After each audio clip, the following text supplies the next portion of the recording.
In a small village nestled among the rolling hills of 18th century France, there lived a curious young girl named Amélie.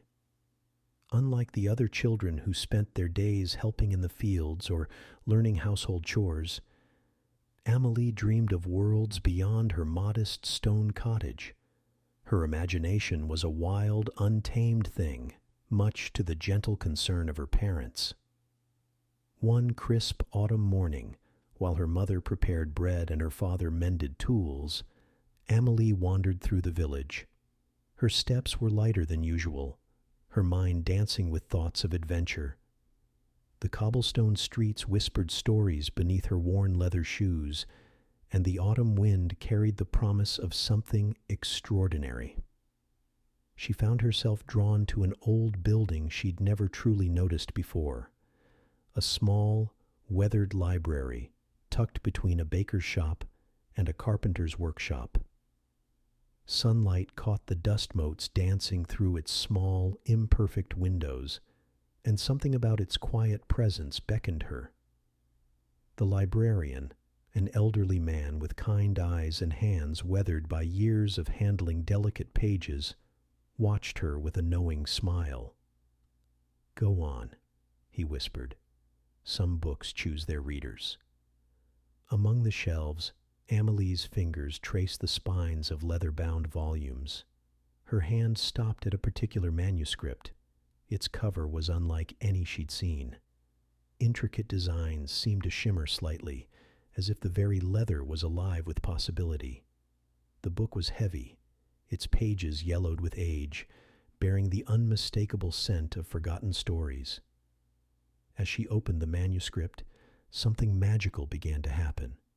The pages seemed to breathe, to pulse with an inner light. Golden tendrils of illumination began to curl around her fingers, spreading slowly up her arms. Instead of fear, she felt an overwhelming sense of comfort, of belonging. The library around her started to blur, the modern world dissolving like morning mist. When her vision cleared, Amélie found herself standing in a landscape both familiar and utterly foreign. The France of centuries past, raw and vibrant. Her clothing had transformed. Gone were her simple village dress and apron, replaced by a sturdy traveling outfit more suitable for the era. Soft linen, a fitted bodice, practical boots. A small satchel hung at her side, filled with items she hadn't remembered packing. The world around her was alive with medieval energy. Cobblestone streets wound between half-timbered houses. Market vendors called out their wares. Horse-drawn carts rumbled past. The sounds, the smells. Everything felt intensely real. A cryptic notice on a village bulletin board caught her attention. Something about a beacon that needed to be found. A darkness that needed illumination. The clues were poetic, almost musical in their complexity. Her journey would take her through landscapes of breathtaking beauty. Misty mountains, dense forests, tranquil lakes. Each step felt guided, as if the very story was breathing through her. An encounter with a wise woman by a lakeside taught her about belief. True belief that could part waters, create paths where none existed.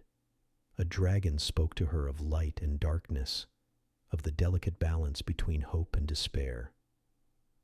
When she finally activated the beacon, a brilliant column of golden light that spread across the land, she understood her purpose.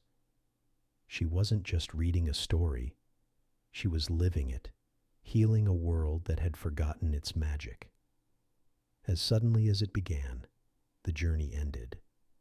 Amélie found herself back in the library, the manuscript closed before her.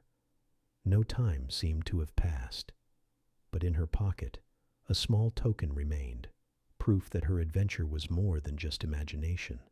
Her parents would never truly understand, but Amélie knew. She had traversed worlds, carried light into darkness, and discovered that the most extraordinary journeys often begin with the simple act of opening a book.